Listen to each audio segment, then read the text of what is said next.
Hello friends, आज हम कहानी पढ़ेंगे घमंडी चूहा। बंटी चूहा बहुत होशियार था। वह एक जंगल में रहता था। उसने अपना एक छोटा सा घर बना रखा था। जंगल के पास एक घर था, उसमें एक छोटा बच्चा रहता था।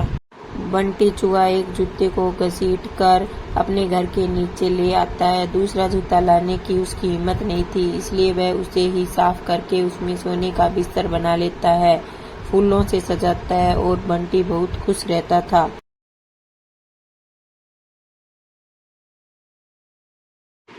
जंगल के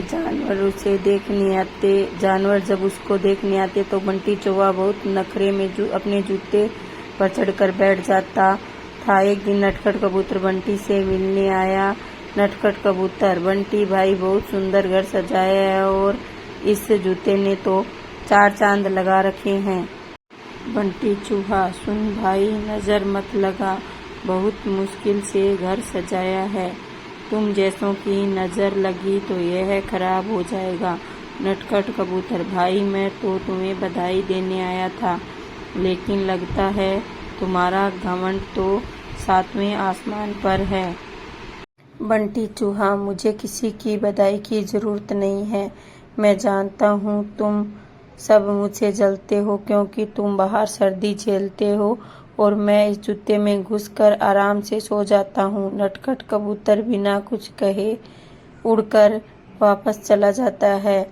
अब बंटी चूहा सारे दिन घूमकर खाना खाता है और रात को अपने जूते में आकर सो जाता। धीरे धीरे जंगल के सभी जानवर उससे बात करना बंद कर दिया था। अब उसका कोई दोस्त नहीं था। धीरे धीरे समय बीतने लगा। एक दिन रात के समय जंगल में तेज बारिश होने लगी। इस सब से बेखबर बंटी चूहा अपने जूते में आराम से सो रहा था। उसे बाहर के मौसम का पता नहीं लगा।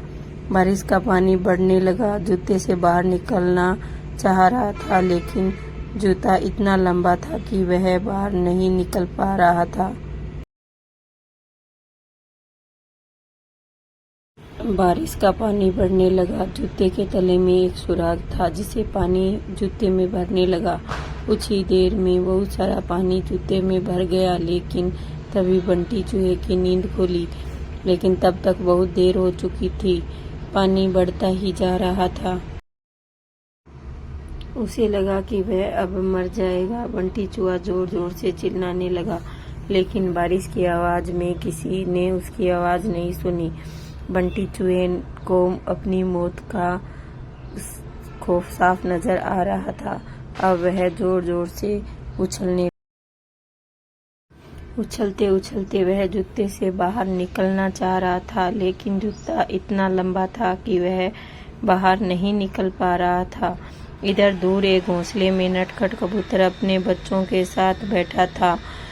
नटखट कबूतर: बच्चों, लगता है किसी के चिल्लाने की आवाज आ रही है, कोई मुसीबत में है। उसने बाहर निकलकर देखा कि आवाज उस जूते में से आ रही थी। वह तुरंत समझ गया कि बंटी चूहा जूते में फंस गया है। वह नटखट कबूतर बिना कुछ देर किए किसी तरह उड़कर वहां पहुंचा। वह जूते के ऊपर बैठ गया और देखा कि बंटी चूहा डूब रहा था। बंटी चूहा: कबूतर भाई, मुझे बचा लो, नहीं तो मैं मर जाऊंगा। नटखट कबूतर: क्यों, तुम्हें तो इस जूते के सिवा किसी की जरूरत नहीं थी। बंटी चूहा: भैया बचा लो, मैं घमंड में आ गया था। यह सुनकर नटखट कबूतर ने अपनी चोंच से पकड़कर खींचने लगा, लेकिन बंटी चूहे का वजन ज्यादा था। नटखट कबूतर उसका वजन नहीं उठा पा रहा था। नटखट कबूतर: भाई रुको, मैं अभी बाकी जानवरों को बुला कर लाता हूँ। नटखट कबूतर जंगल में जाता है, लेकिन सभी जानवर बंटी चूहे की मदद के लिए मना कर देते हैं। तभी रास्ते में उसे कालू कौआ मिलता है।